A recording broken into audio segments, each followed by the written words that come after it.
Hello everyone. सर्वप्रथम श्री स्वामी समर्थ. मी अर्चना स्तुतीस मराठी कॉर्नरमध्ये आपल्या सगळ्यांचं पुन्हा एकदा मनापासून स्वागत करते. जन्माष्टमी आहे आज आणि या जन्माष्टमीचं काय आहे म्हणजे जन्माष्टमीची महिमा काय आहे हे तुम्हाला माहीत आहे का? व्रत वगैरे उपवास तुम्ही धरलाय की नाही धरलेला? मी तुम्हाला तरी त्याची महिमा सांगितली होते. छोटे छोटे शॉर्ट्स देखील मी तुमच्यासोबत शेअर केले होते की जन्माष्टमीची महिमा काय आहे नेमकी. तर आपण तेच मी तुम्हाला सगळ्या शास्त्रांचं जे सार आहे, ब्रह्मवैवर्त पुराण किंवा शिवमहापुराण, याशिवाय भविष्य पुराण, या सगळ्यांमध्ये स्कंद पुराण, या सगळ्यांमध्ये जे जे काही सांगितलेलं आहे जन्माष्टमीबद्दल, ते थोडक्यात मी तुम्हाला याची महिमा सांगणार आहे. कारण 4 महान रात्री आहेत. या 4 महारात्रींमधील ही एक रात्र आहे आणि ही रात्र तुमच्याकडून अशीच सुटून जाऊ नये, कळत नकळतपणे ही चूक होऊ नये, यासाठी माझा हा एक अथक प्रयत्न छोटासा जो तुमच्यासाठी आहे केलेला. म्हणून तुम्ही व्हिडिओ शेवटपर्यंत नीट ऐका, म्हणजे यावेळेस जरी तुमची जन्माष्टमी जो व्रत आहे करायचं जे चुकलेलं आहे, पुढच्या वेळेस असं होणार नाही आणि तुम्ही व्यवस्थित वेळेवरती हे व्रत करताल. चला तर मग बघूया आपण काय आता बोलणार आहोत. पण तत्पूर्वी तुम्ही आपल्या चॅनलवर जर नवीन असताल तर सबस्क्राईब केल्याशिवाय जाऊ नका. कारण तुमचं एक सबस्क्राईब, एक लाईक माझ्यासाठी खरंच खूप मोटिवेशनचं काम करतं आणि सगळ्यात चांगली माहिती तुमच्यापर्यंत पोहोचवण्यासाठी माझ्यात एक नवीन जिद्द, उमेद निर्माण करतं. जन्माष्टमीची जी रात्र आहे ही एक अशी रात्र आहे की जिचा महिमा तुम्ही ऐकला ना तर व्रत आणि उपवास करणे कधीच चुकूनही विसरणार नाही. कारण 4 महारात्रींमधील ही एक अशी रात्र, महान पर्व. या जन्माष्टमीच्या रात्रीला मोहरात्री देखील म्हणतात. कारण या महारात्री केलेले मंत्र, जाप जे आहेत ते अनंत पटीने फळ मिळते व ते मंत्र लगेच ताबडतोब सिद्ध होतात. म्हणूनच तुम्ही जे काही तुम्ही स्टोन वगैरे वापरताय किंवा कोणत्या माळा तुम्ही वापरताय, जे तुमच्या गळ्यामध्ये वगैरे रुद्राक्ष तुम्ही धारण केलेले आहे, ते सगळे आज सिद्ध करायचे आहेत तुम्ही रात्री.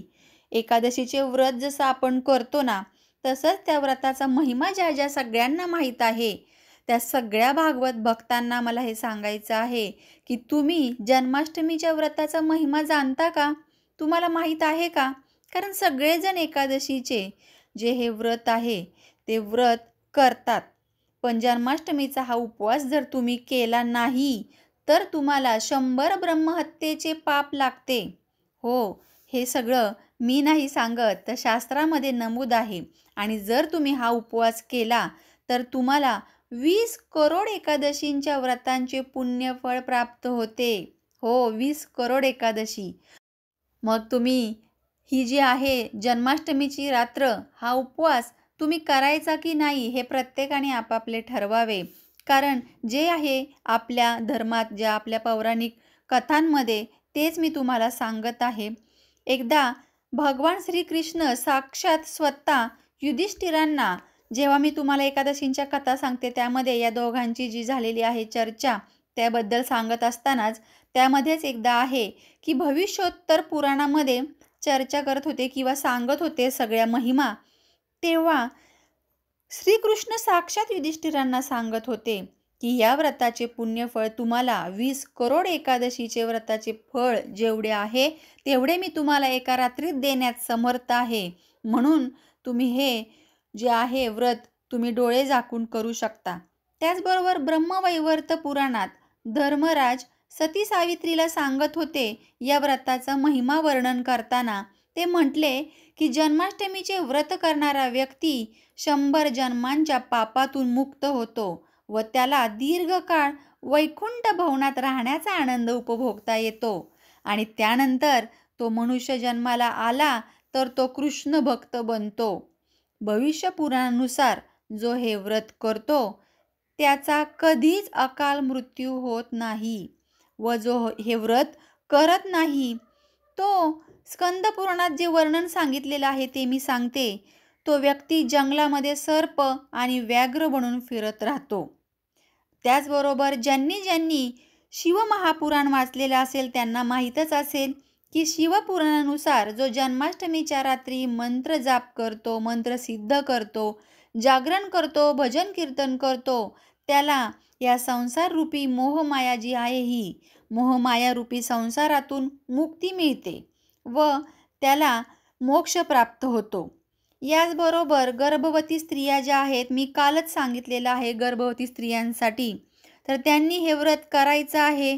जे काय आहे फलाहार वगैरे सगळं व्यवस्थित दूध वगैरे तुम्ही घेऊन तुम्ही हा जो आहे व्रत हे करायचं आहे. कारण 9 महिने गर्भवती स्त्रीचा सांभाळ साक्षात श्रीकृष्ण करतात. तिच्या पोटातील गर्भाची सुरक्षेची जबाबदारी ते घेतात.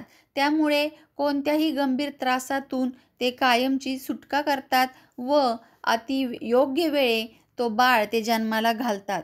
म्हणूनच गर्भवती स्त्रियांनी संतान गोपाल स्तोत्र आज म्हटले पाहिजे. मी काल देखील सांगितलेलं आहे.